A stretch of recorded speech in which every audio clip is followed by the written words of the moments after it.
NASA and Boeing are working on a plan to bring home two astronauts who have been stuck in space for over 2 months. Boeing engineers think this vehicle is perfectly safe to come home. But again, the engineers on the NASA side are trying to prove they understand what happened, and that's what's really drawn this out. NASA's Butch Wilmore and Sonny Williams lifted off on Boeing Starliner in early June. Their trip was meant to last just 8 days on board the International Space Station. But several issues, ranging from helium leaks to failed thrusters, have forced the space explorers to remain put.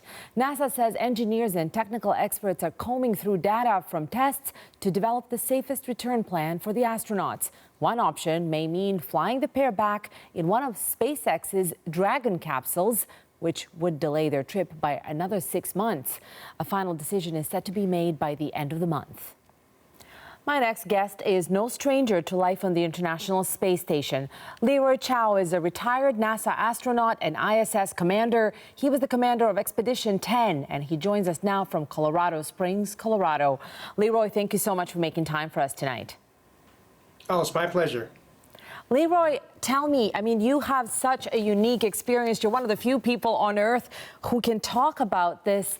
Tell me what must be going through the minds of these astronauts, knowing that their return home is still, we're not sure when this is going to happen and how.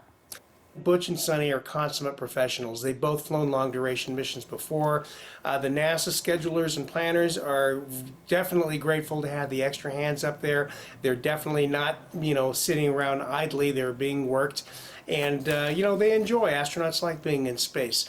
Whether or not they come back on the Starliner is an open question. As you know, engineers from both Boeing and NASA poring over data, trying to figure out if they can agree on a root cause, primarily for these thruster failures that were encountered. 5 of them failed during the approach and docking to the ISS. So without understanding the root cause, it would be difficult to justify bringing them back on that Starliner unless there was an actual emergency aboard the ISS. So that's what's being contemplated now. NASA estimates another week, 7 to 10 days it sounds like, before they kind of come up with final rationale on whether or not to bring them back down on Starliner or to try to figure out how to bring them back on a SpaceX Dragon capsule. I wanted to ask you, Leroy, we were just chatting about this with our team at Canada Tonight, and if any of us needed any further proof that astronauts are just special people with a really different brain and mentality than the rest of us, this thing, not knowing when you're going to return home from space, would be incredibly upsetting and distressing for a lot of people, myself included.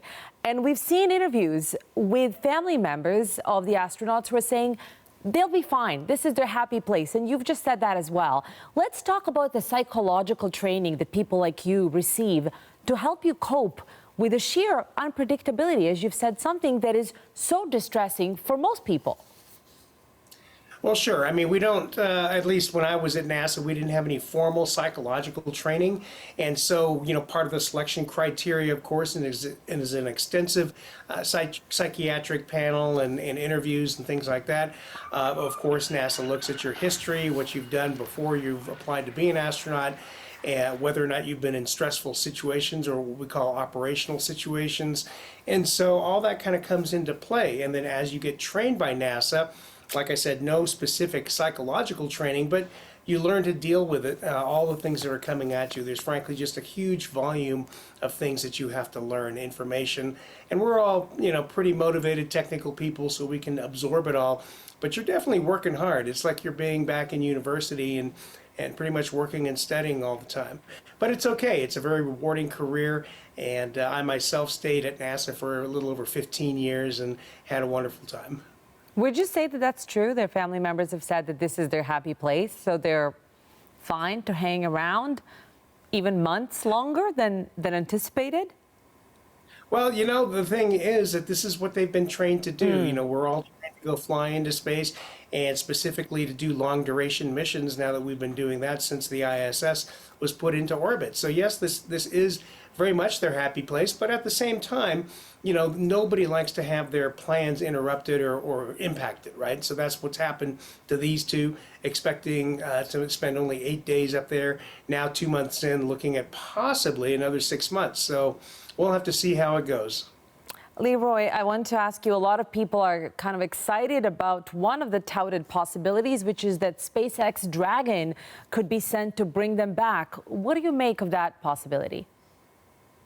That's certainly a very real possibility. The fact that the engineers have spent all these weeks, frankly, since they docked, so almost 2 months, doing tests and poring over data, and they cannot come to consensus as to what is the root cause, that speaks volumes. The fact is, they've worked very hard on this, and will they come to consensus in the next week?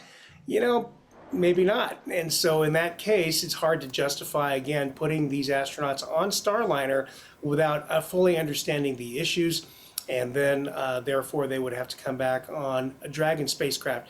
So then that becomes a logistical problem. Can we procure another one quickly, or do we need to take 2 members off of the Crew 9 crew and substitute in Butch and Sonny, who are already up there? These are things that NASA's juggling. They're always working options. That's what we do up there, and on the ground is work options.